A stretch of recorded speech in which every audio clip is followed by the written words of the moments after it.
Yes.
Good. Once again, we have Donna as a subject, and a slight variation of the pen light, which the light was focused on her forehead, is what we call the two-finger eye closure.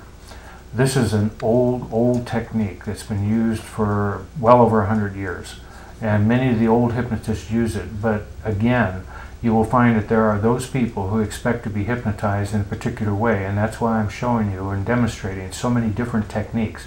Because if you ever have a client come to you and you ask them if they've ever been hypnotized before and they say yes, and you ask them, how was that done? And they say, oh, well, they did the two-finger eye closure.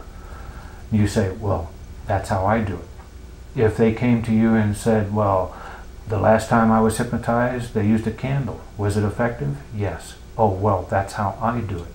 And if somebody ever comes to you and says, well, I went into a really deep trance one day because the guy stood in front of me and swung a watch back and forth, which is something that I don't recommend. But if he said that's how it happened with him, then I say to him, was it effective? And if he says yes, I look at him directly in the eye and I said, you know what? That happens to be the way I do it.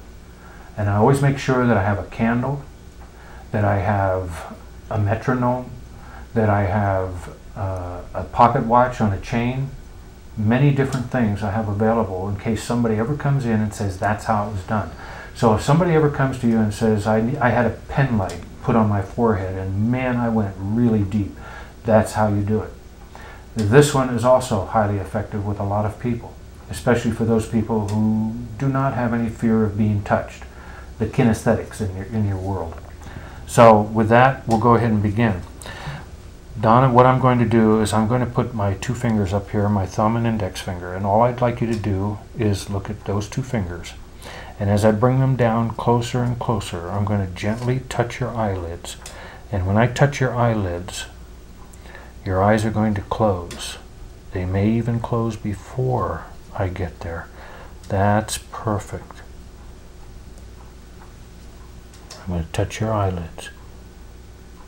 And you gently hold their eyelids down against their cheeks. And as you do that, they feel a sense of comfort. A slight variation of this is to have them look at the palm of your hand. And you can bring your palm down. I'm going to change position, Donna. You bring your palm down against their head like this.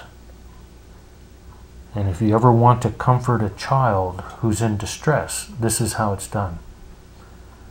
Especially those that are having asthma attacks.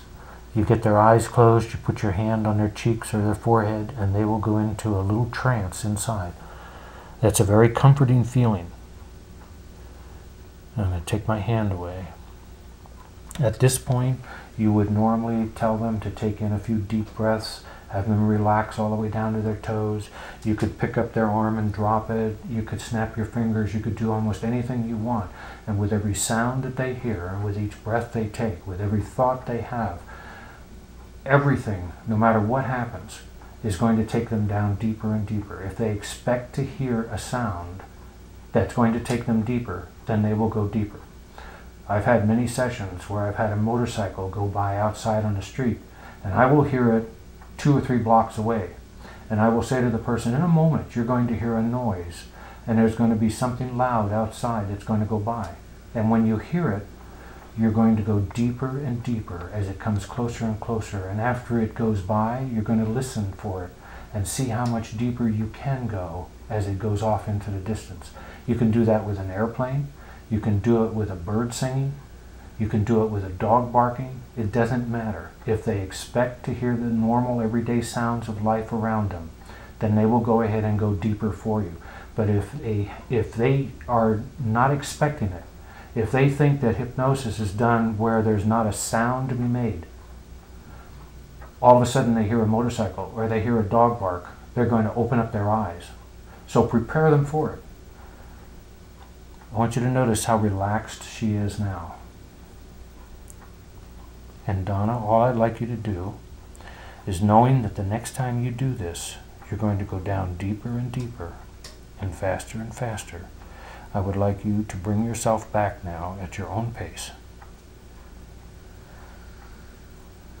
with all of these new learnings that are so important in your life.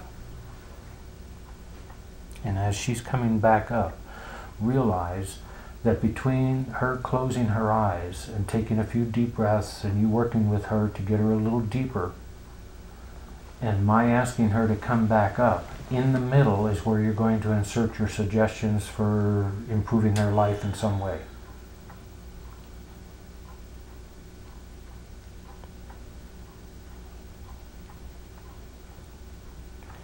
Now, I mentioned before about the compounding, the reinduction over and over again. As you're becoming more aware now, with each time she does this, it becomes more and more difficult for her to come back up. It's so much easier for her to go down. Take all the time you want.